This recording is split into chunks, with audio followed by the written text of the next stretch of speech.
In my opinion, the single best argument for God comes from St. Thomas Aquinas in the 13th century. His claim is that there are 5 undeniable proofs for God's existence. Number 1 is the motion argument. Everything must be set in motion by something else, and this chain cannot go back infinitely. Therefore, there must be a first unmoved mover.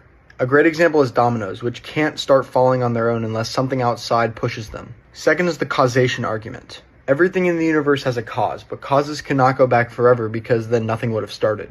Therefore, there must be a first uncaused cause. For example, a painting only exists because of a painter, and a painter only exists because his parents caused him to exist. Tracing these causes back will lead you to the first cause. Third is the contingency argument.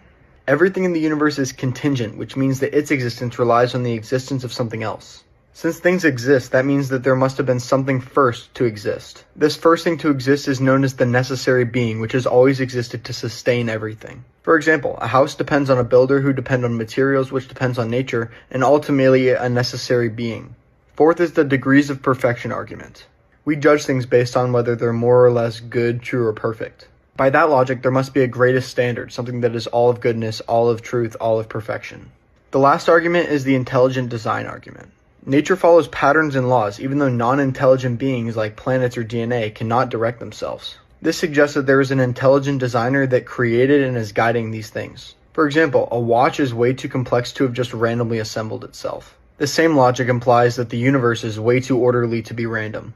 I'd love to hear what you guys have to say about this, so let me know in the comments.